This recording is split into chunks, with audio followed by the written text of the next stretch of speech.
Hey everybody, welcome back to the channel. So we're going to talk about this, and it's really important because summertime's coming and we can already see brownouts happening everywhere. So if your power goes out, your fridge is just sitting there doing nothing, and you start to think, should you open your fridge? You start thinking about how good the food will be and how long it will last. And you want to know if you're going to make a bad decision by taking some of the food out or what to do with it. But today we're going to make this really simple for you all. And by the end of the video, you'll have a clear checklist on what to do. Should you keep the food, toss it, but we won't keep you guessing because we're going to talk about a simple rule called the 4-hour fridge rule. We'll go step by step, and I promise it's way less scary than it sounds. So we all know data centers, and the summertime is starting to heat up to be a hot one. If your fridge temperature happens to rise above 40 degrees and it stays there for 2 hours or more, perishable food starts to get into a risky territory.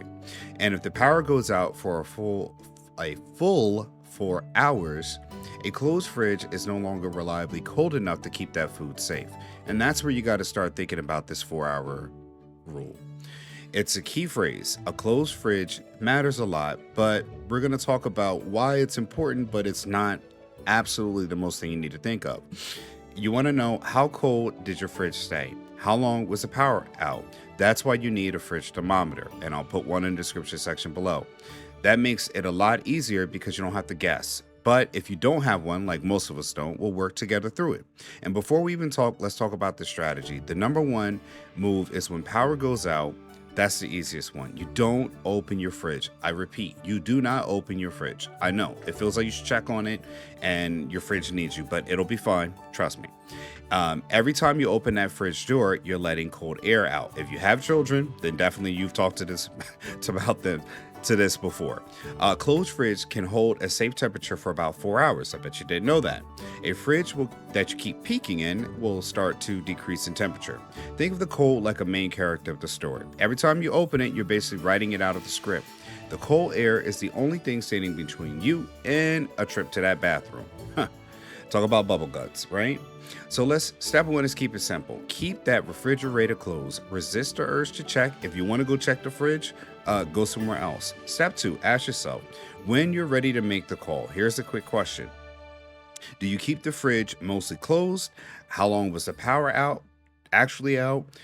Do you have a temperature thermometer inside? And that's why I said a thermometer would definitely help. Next, you want to talk about what food is perishable. Things like meat, dairy, and leftovers are in a different category than, say, ketchup.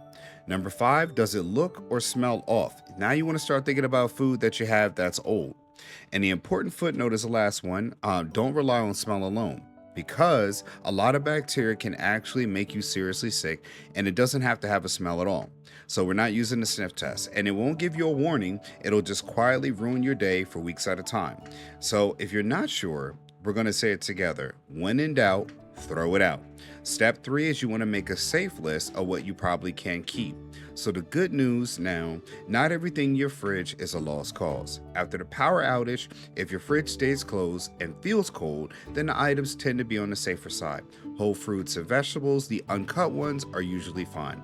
Hard cheeses like cheddar and Parmesan hold up much better than soft cheeses. Condiments like ketchup, mustard, soy sauce, hot sauce, I don't know who puts hot sauce in the fridge, but okay, are tough little survivors. They're high in salt, acid, and or sugar, which bacteria don't love. Pickles, they're fine. Your jams and jellies are fine. Breads, tortillas, I know some people put bread in the fridge. Okay, you hate it or love it. And as long as you don't open those things, they're good. Foods that tend to be lower in moisture and higher in acid and sugar make them much less friendly for bacteria to grow. They can hang on through the little heat without turning into a science experiment. Next step is toss it.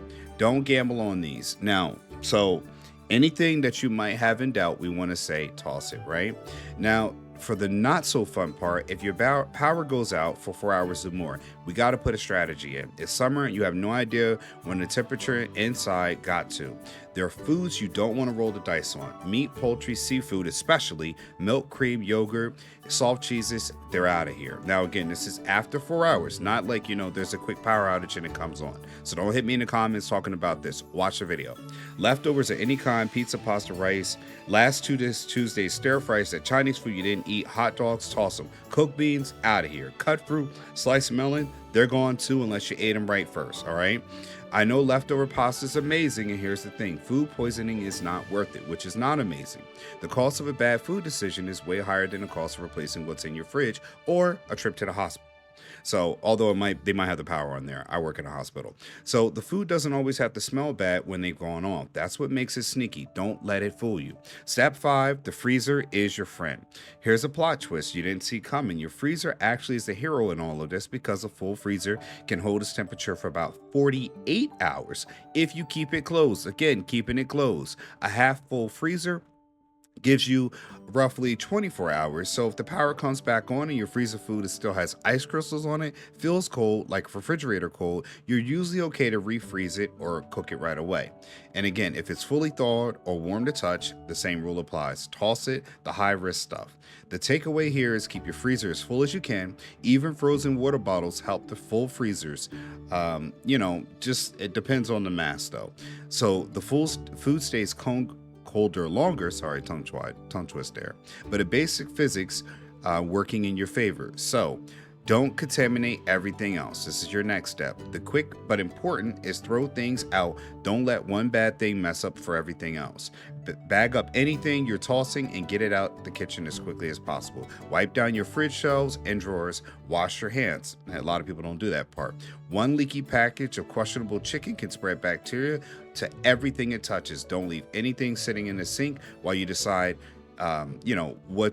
what you're going to keep and what you're going to throw away. You're asking for trouble. Next step, set yourself up for the next time. That's where we need to make a plan.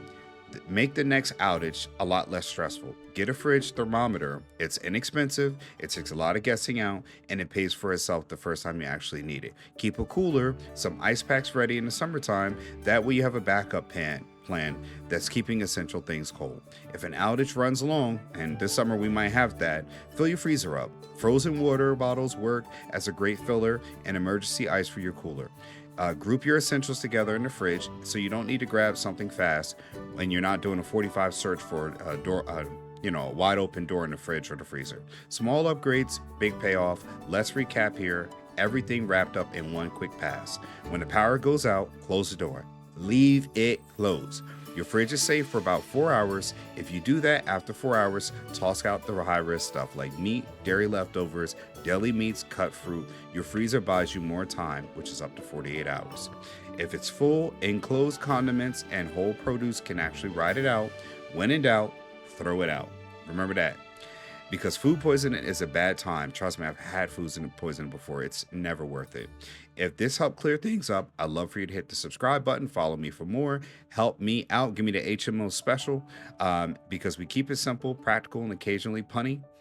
Drop a comment below. I want to know how long your longest power outage was and what you did. Remember, under 4 hours, 4 to 24 hours, when you're out for multiple days, let's talk about it. Stay safe out there.